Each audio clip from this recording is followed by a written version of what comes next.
All right, Craig says I'm good to go. So we're going to get started here. Hello, everyone, and welcome to another special live episode of Dispatches. A fragile ceasefire has been declared after 12 days of war between Israel and Iran, and after the United States joined that war by bombing 3 Iranian nuclear facilities. Iran responded with restraint, targeting a U.S. military base in Qatar in what appeared to be a choreographed way, measured, calculated, and clearly aimed at de escalation without looking weak. But no one really believes this is over. There's a growing consensus in the region, at least, that this ceasefire is more of a pause before the next round.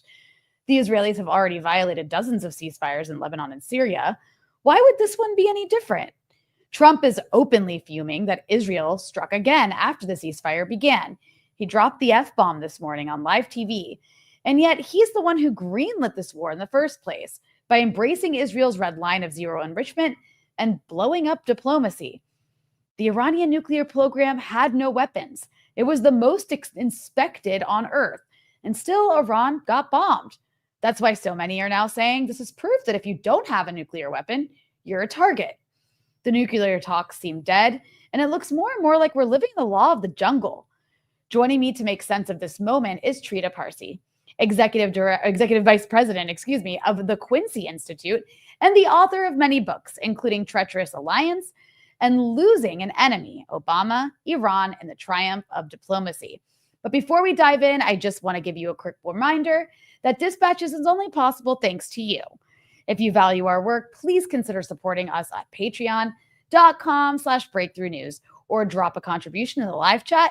It helps keep this going. Now to our excellent guest, Trita. Trita, thank you so much for joining me. Thank you so much for having me. So you must be completely exhausted. You giving many interviews. I know you've been running around, meeting with lots of people. And before I ask you any questions here, for anybody who maybe, I don't know, lives under a rock, I have to play the clip that's gone around the world of Trump using the F-bomb on TV because it's kind of spectacular in many ways.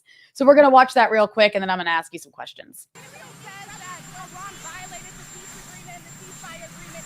Do you believe that Iran is still committed to peace? Yeah, I do. They violated it, but Israel violated it too. Are you questioning if Israel is committed? Israel, as soon as we made the deal, they came out and they dropped a load of bombs, the likes of which I'd never seen before. The biggest load that we've seen. I'm not happy with Israel. You know, when I say, okay, now you have 12 hours, you don't go out in the first hour and just drop everything you have on them. So I'm not happy with them. I'm not happy with Iran either. But I'm really unhappy if Israel's going out this morning because of one rocket that didn't land, that was shot, perhaps by mistake, that didn't land. I'm not happy about that. You know what?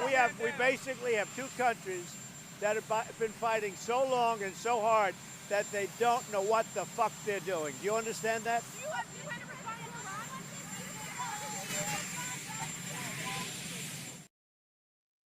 I mean, that was really incredible.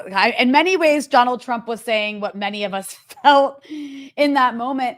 But Trita, I mean, can how should we understand this meltdown today, this dropping of the F-bomb on live TV, blaming Israel for striking after the ceasefire? Is that more political theater, or does this reflect real friction? I think it absolutely reflects real friction. I think the question that perhaps can be asked is, does it matter? I'm on the side of thinking, yes, it does matter. I do not believe that there is some sort of a predetermined outcome here, and that the structure is such that really there's only one outcome that can come out of all of this. I've been in conversations with folks in the administration from the very beginning of all of this, and prior to this, I see a very real struggle inside the administration as well vis-a-vis Israel. And what I think happened here is a reflection of the fact that Trump is becoming more aware that his interest and that of Israel is really diverging, that Israel actually doesn't want peace.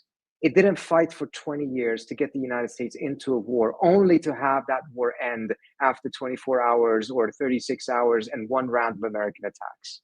That's not what it fought all of these 20 years for. It fought to get the United States fully into the war, bomb the hell out of Iran's military sites, missile sites, nuclear program, restore an artificial balance in the region in which Israel is completely militarily superior than everyone else, establishes military hegemony, has full maneuverability and access and freedom of navigation and movement in the region, and can do to Iran what it constantly does to Lebanon, Gaza, and Syria. That's what he wanted, not this.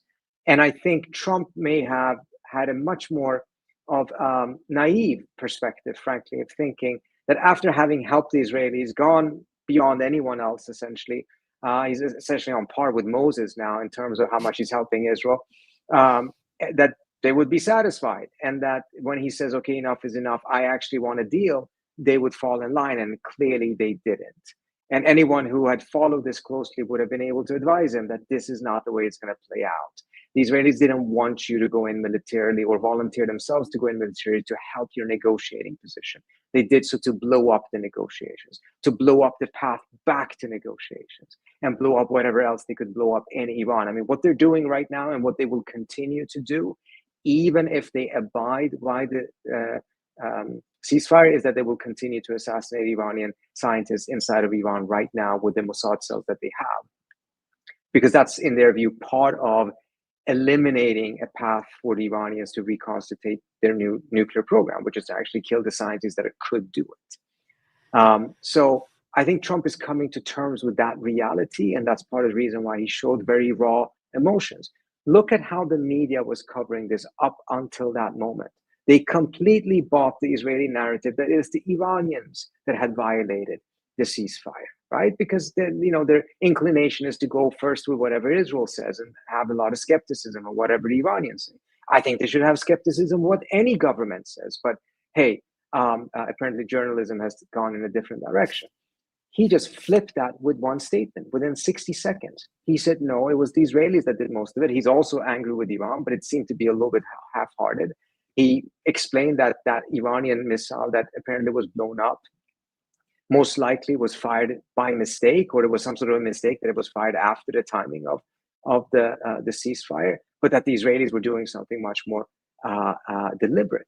And I think that has completely flipped the narrative on this, because absent him saying so, the media would have completely gone with the Israeli story here. Oh, absolutely. At one point, I was like, did the Israelis fabricate this? Because I was also like, because I think we were all wondering that, because the Iranians would typically take credit if they fired a missile. They're not really the types to fire one and say, we don't know. And on top of that, there was just no real evidence that any missiles actually, I still don't know what took place there. But regardless, Trump's reaction, I'm sure, is not what Israel was looking for. And I was also thinking, to more of what you said about the fact that if I was the Israelis, right, and that this was the golden moment, right, finally we get the U.S. to bomb them. All these, I mean, the Israelis have fantasized about the U.S. dropping these 30,000-pound bunker buster bombs on Iran, but they wanted more than that. They were salivating over the idea of regime change, over killing the supreme leader. They didn't get that. So I guess my question here would be, before we maybe talk about the ceasefire, is, are there winners and losers here? And I think maybe both sides could come out and say we won something. But what was the intention of the Israelis here? And can the Iranians come out and say they had some sort of victory in any of this? Look, everyone is going to try to claim some sort of a victory. And I think whether you assess them to have won something or not is both, what changes on the ground has happened, but also compared to what they expected. Have the Israelis destroyed a lot in Iran and revealed their massive penetration of Iran's intelligence services and security apparatus? Absolutely. Beyond anything I think the Iranians expected. Can the Iranians claim a massive tactical military win? No doubt about it. Will it be a strategic win? That remains to be seen. Can the Israelis say that they have complete military superiority over Iran and control the Iranian skies? Yes, they can. Is that surprising? Not necessarily. Can they say that they won the war? I don't think inside they believe that they won the war. I think inside they are very disappointed because they know it's unfinished. It was not the victory that we're looking for. They wanted to do much, much more damage. And I think they want to find ways to cause some sort of a collapse of the ceasefire, just as they did in Lebanon, just as they did in Gaza. On the other hand, did the Iranians establish their deterrence?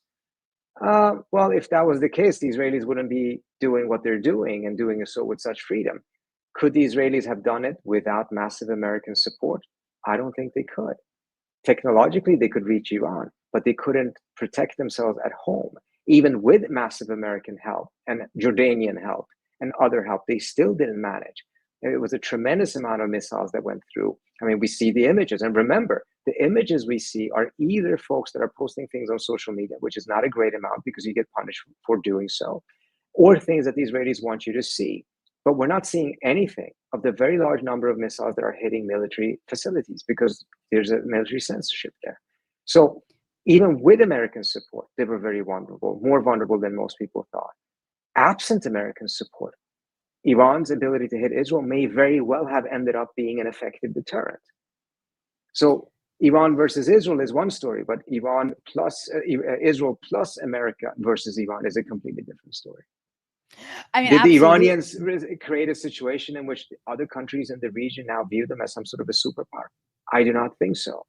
But then again, how many other countries have the ability to have America's support in their air defense systems, already have air defense systems as strong as the Israeli one, have America's added support to it, and America's help in with intelligence to be able to hit Iran, or even have the capability of hitting Iran? So I think the picture is more complex than a simple soccer game in which it's 2-0 or 2-1 or 1-1 or anything like that. No, yeah, that's a really good point. And then also the fact that when we talk about a ceasefire, and I'm sure Israel's going to test the red lines of that. They test the red lines of everything. That's how they operate. You talk about, the situation in Gaza or Lebanon or Syria, where it's completely unilateral. It's they cease fire while the Israelis continue to fire. That's what Israel says as a ceasefire. I don't, you can tell me if you agree or disagree with this. I don't think they're going to be able to impose that rule on Iran, at least not the same way. You're right. They'll probably assassinate scientists. They might even bomb here and there and just see what Iran does. But Iran isn't a militia movement. Iran is a country with a military that is capable, as we've seen the last 12 days, of firing missiles that can penetrate the many layers of Israeli air defenses. So I do think that the Israelis will think a little bit harder when they decide to test those red lines. I guess we could maybe put it that way. Yeah, I think that's absolutely true. And I would add another dimension to all of this. I think we're also reached a point in which the Israelis are realizing, okay, how much can we push the United States to enter wars, to be participatory in things? I mean, you have Steve Bannon, going all out against Bibi Netanyahu and Israel and saying, how dare you tell us what our interests are? And that's just what he said 2 days ago. I haven't followed up, but this morning he's been saying massive things as well. Look what other conservatives are saying. They're essentially making the point. There is no way you can satisfy the Israelis unless you give them everything they want. Any half measure, they will come out and immediately attack you. There is this Israeli disinformation person on Twitter, Emily something, who's been attacking me for, something like that. She looks like a blonde Nazi. Yeah. That's who that is. Yeah, I know that. Anyways, I mean, she's been attacking me and NIAC, even though I left NIAC, of course, but NIAC itself, and it's very clear this was a operation to eliminate the voices against war, so that when the Israelis finally went to the full drive of pushing for it, those elements and the groups would be discredited or not heard in Washington. The minute Trump pushes for a ceasefire and expresses anger at Israel for what it's doing, she goes out on Twitter and says that Trump is a Qatari asset. So I mean, she also was part or led the effort to get Witkoff fired when they were unhappy with his negotiating position, which was no weaponization instead of zero enrichment. So what that has done is that it's opened the eyes of a lot of folks on the right, in the MAGA right, in the America First right, who in the past were very much against more wars. I mean, we're talking about the last 10 or so years, very much against new wars, didn't like the endless wars, were very much in favor of the US having a more independent approach, and really dislike countries dragging the US into war. But nevertheless, they made a bit of an exception for Israel because it was uncomfortable for folks on the right to actually take on Israel directly. Now, that cognitive dissonance has completely collapsed because you cannot uphold that principle of the US not going into war needlessly for other countries and then make an exception for Israel, because that negates the entire principle. And this would not have happened had it not been for the Israelis just pushing way beyond any limits that they were respecting in the past. Is that a win or a loss for Israel? I would say this is a massive loss for Israel in the long run. They have lost an entire generation of Americans from the left and the right based on what they have done here, and as well based on what they've done in Gaza for the last year and a half. Yeah, just to speak to the immediate smear they go to, the Emily Schraders of the world with the Qatars behind you. I remember when Tucker Carlson, I think he was going out pretty hard a few months ago against a potential war with Iran, and they started calling him Tucker Qatarlston, which I thought was kind of a cute name. Yeah. Yeah, but I mean, yeah, that's their immediate go-to. Yeah, it is. Yeah. It is quite clever. But speaking of Qatar, what a segue. Yeah. I did want to ask you to comment on the fact that, when we see these tit for tats taking place, when we look back at what happened over the last 12 days, while Israel very much did go and bomb military assets in Iran, as well as a lot of, civilian areas. They killed hundreds of people. The Iranian response was to unleash, what they could on the Israelis. They did quite a bit of damage, though you're right, we don't actually know the extent of it. But when we saw the Iranian response to the U.S., well, first I want to say the U.S. did coordinate their attack on the nuclear facilities by actually telegraphing they were going to do it, so that they could be evacuated. That's one. And then two, Iran's response was very much in keeping with the kind of response we saw after the U.S. assassinated Qasem Soleimani, which is this kind of, theatrical response to demonstrate their capabilities without actually doing damage. So in this case, they targeted a U.S. base in Qatar.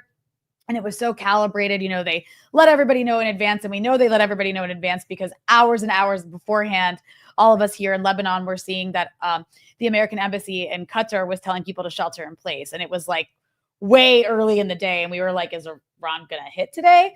And then that's exactly what happened. But, I guess all that's to say, was this about sending a message while avoiding full escalation? And maybe I kind of already answered that, but I also thought it was interesting that the choice was the Qataris, which the Iranians have a good relationship with, rather than American assets in, say, the Emirates.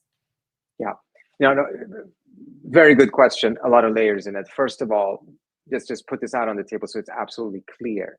The Iranians don't want a direct confrontation with the U.S. Doesn't matter what their slogans are at a Friday prayer. Doesn't matter what the narrative has been pushed for by AIPAC and others in the U.S. Bottom line is, every opportunity that they've had to actually get into direct confrontation with the U.S., they have moved back and shown restraint, shown their capability, trying to do something symbolic, but not doing anything that actually would escalate matters. Because at the end of the day, they're not suicidal. They understand that they don't hold the cards there. If they're going to have some sort of a confrontation with the U.S., they prefer it to be indirect, asymmetric things that could nevertheless avoid an all-out war.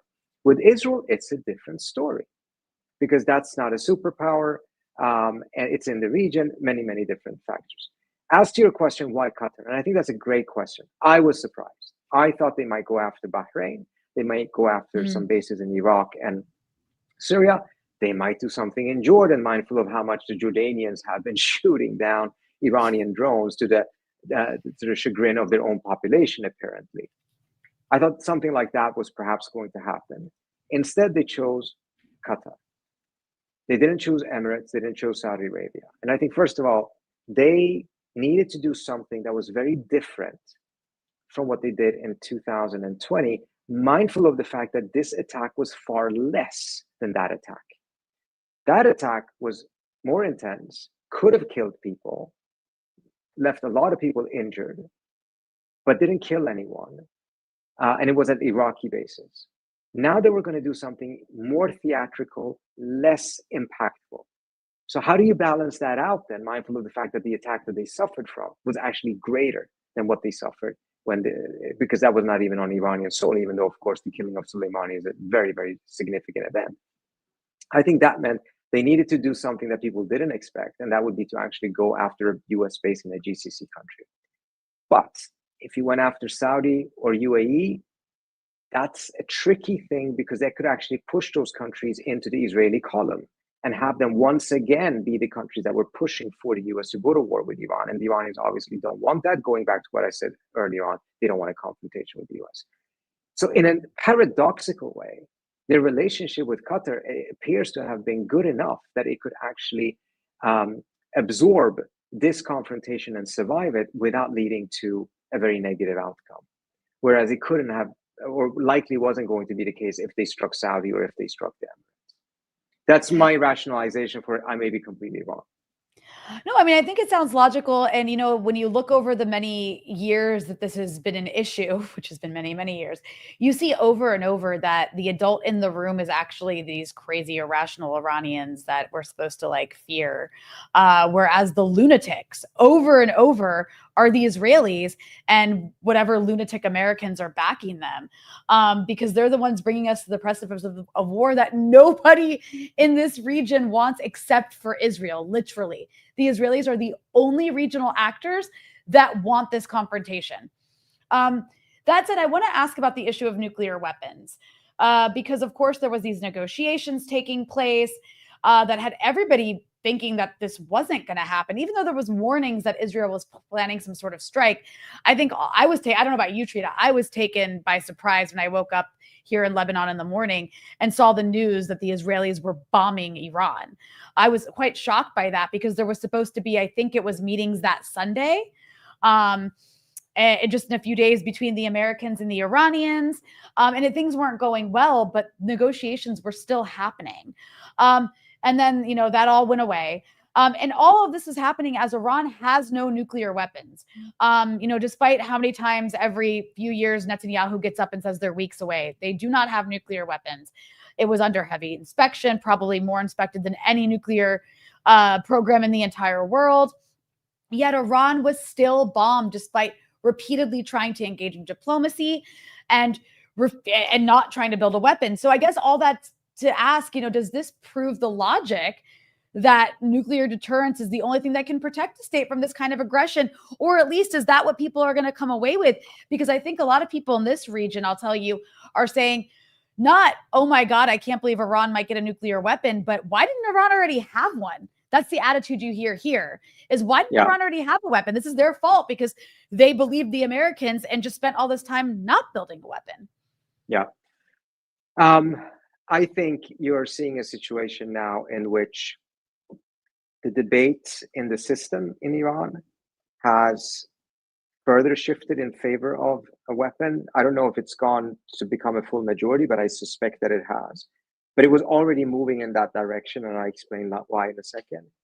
But I've never seen the images that I saw after the first night of bombings in which there were sporadic gatherings, not demonstrations, and people just yelling, "Where is our bomb? We want the bomb."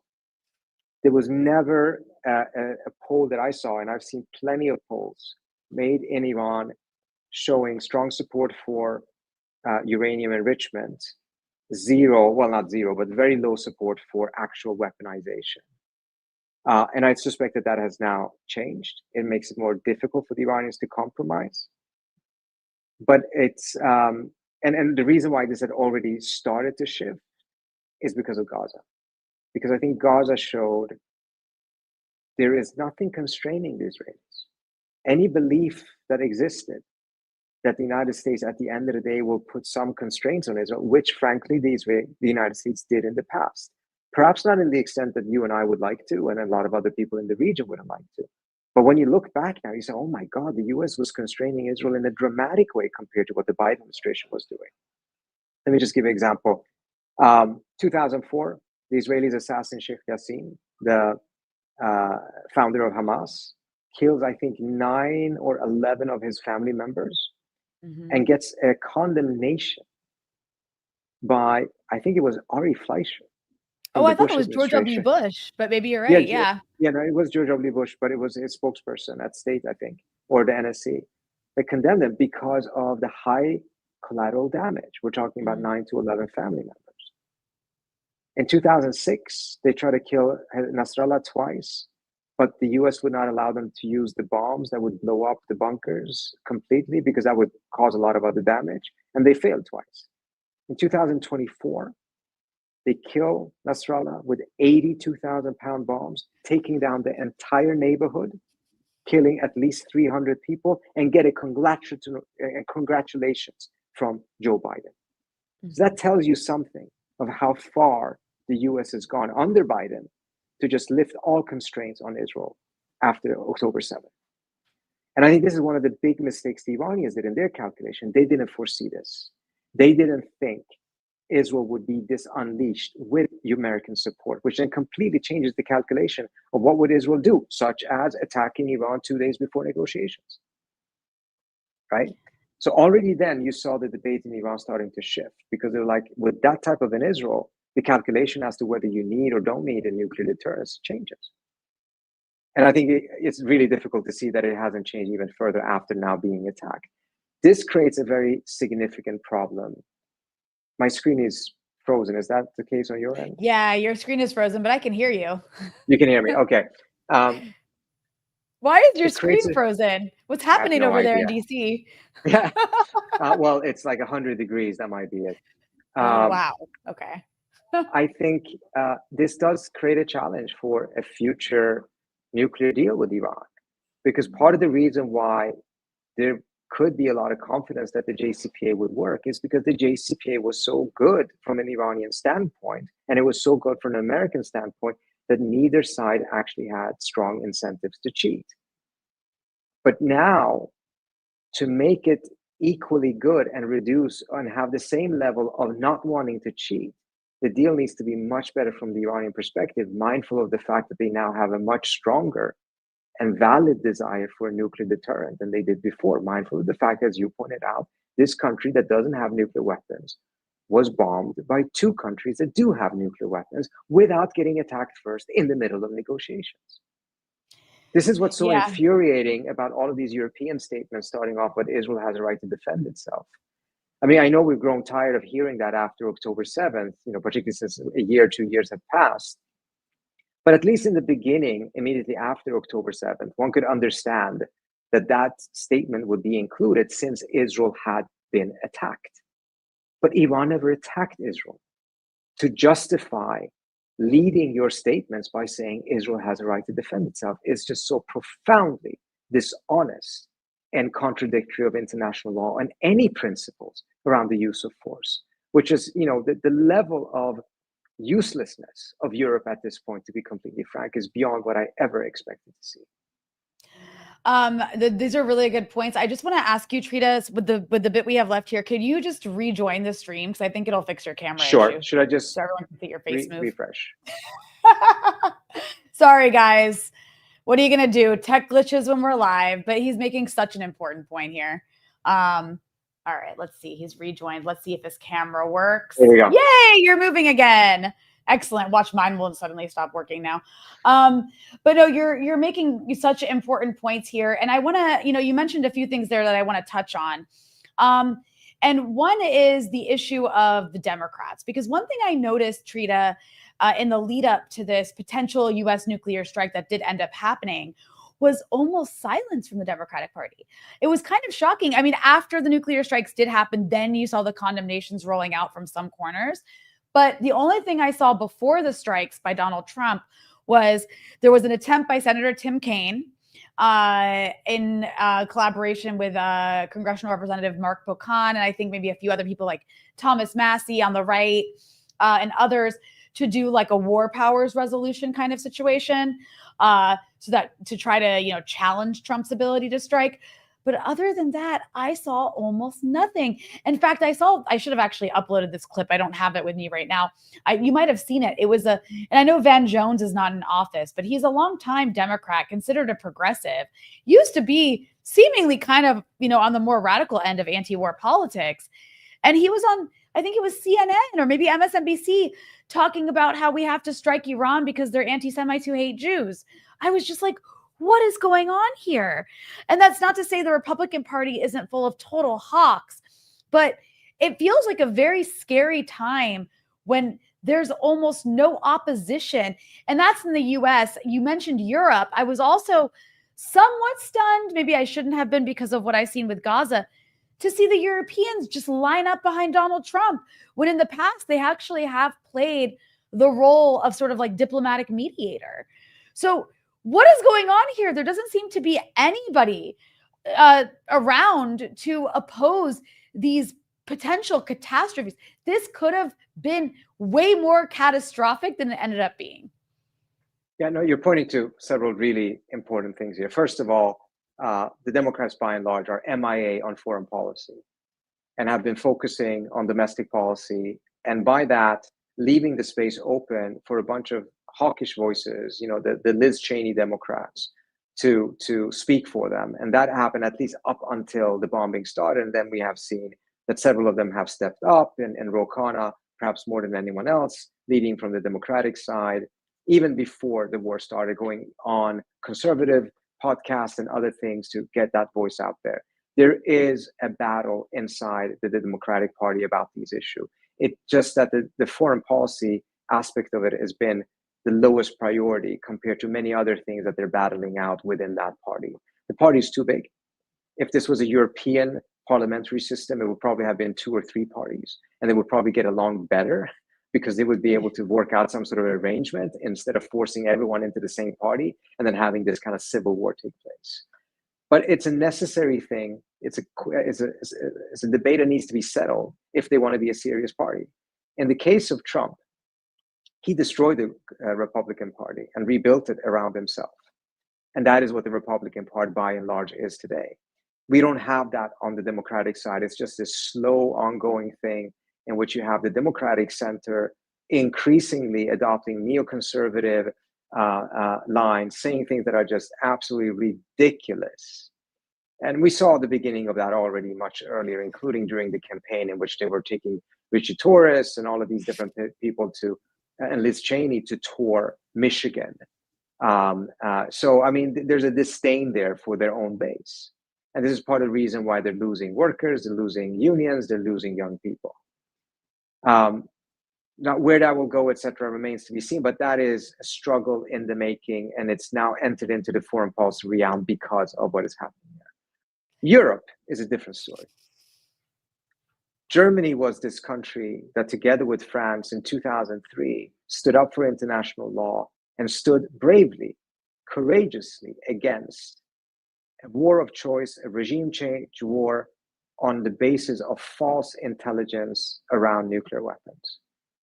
Germany today is providing and embracing and legitimizing false intelligence around nuclear weapons to justify a war that may also go in the direction of regime change. It's a complete flip. What you have seen over the course of the last 20 years is not so much the rise of China being one of the defining things that have happened, which has led to a decline of the US, relatively speaking. That's not what's happened. China has risen. The US has not necessarily declined. Europe has declined. Europe is the massive decline that we've seen in the last 20 years in terms of relative power, independence, and then, of course, as a result of Ukraine, even though there was a moment in which perhaps Europe finally would have gone in the direction of strategic autonomy or whatever you want to call it, which from our perspective at the Quincy Institute would be better both for Europe and for the US. We need a Europe that can be more independent, that is not just a vassal of the United States, that can tell us, as they did in 2003, that we have dumb ideas and perhaps we should rethink them. We don't have that Europe any longer. We have a Europe that applauds whatever dumb ideas we have right now. And that's ultimately not good for the United States, nor for the world or the Europeans themselves. But this is really a tremendously sad story in my view. There are still strong leaders in Europe. The Sanchez government, I think, in Spain is one of them that has stood up against a lot of these different things.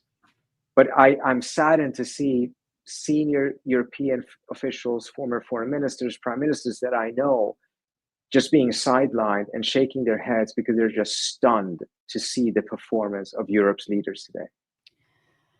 It really is mind-blowing. And with the little time we have left here, because I know that you have to get going, Trita, I wanted to play a clip that I think will lead into the thing I want to talk about. So I'm going to play a clip real quick of J.D. Vance, because this really stood out to me. This was him on one of the Sunday morning news shows before the ceasefire happened and after the U.S. had bombed Iran's nuclear facilities. And I want to caveat this by saying that J.D. Vance is considered one of the restraining voices inside of the Trump administration. I certainly empathize with Americans who are exhausted after 25 years of foreign entanglements in the Middle East. I understand the concern, but the difference is that back then we had dumb presidents, and now we have a president who actually knows how to accomplish America's national security objectives. So this is not going to be some long, drawn-out thing. We've got in, we've done the job of setting their nuclear program back. We're going to now work to permanently dismantle that nuclear program over the coming years, and that is what the president has set out to do. Simple principle. Iran can't have a nuclear weapon. That has animated American policy over the past 130 days. It's going to continue to be a driving force of our policy in the Middle East for the next 3.5 years. When he said the next 3.5 years, I just put my face in like my hands because I'm like, I can't do this for the next 3.5 years. But I mean, that was just such a stunning line of our wars in the past were bad because the people doing them were stupid. The presidents were stupid. And I mean, this speaks to a broader issue. And I know he's just saying a line that he probably has to say, but you did have these people in this administration that kind of, surprised people. Like everybody thought Tulsi Gabbard was going to be this voice of restraint. And then she surprised everybody when she came out and actually ended up agreeing with Donald Trump's assessment that was essentially throwing her prior assessment about nuclear weapons under the bus. But Trita, what is going on here? So I have a bit of a different take. Okay. And I know on the surface, it could very well look the way you described it. I just want to remind everyone about one thing first.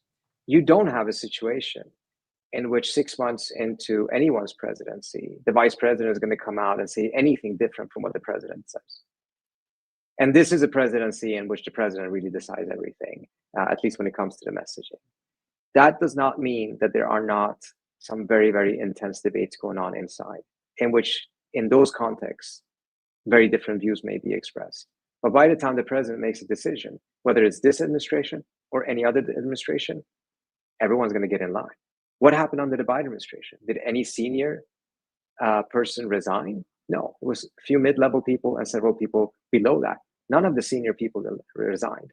So I think we may have an unrealistic expectation. At the end of the day, whether it's Tulsi or JD or whoever, they're going in, they're just serving this president.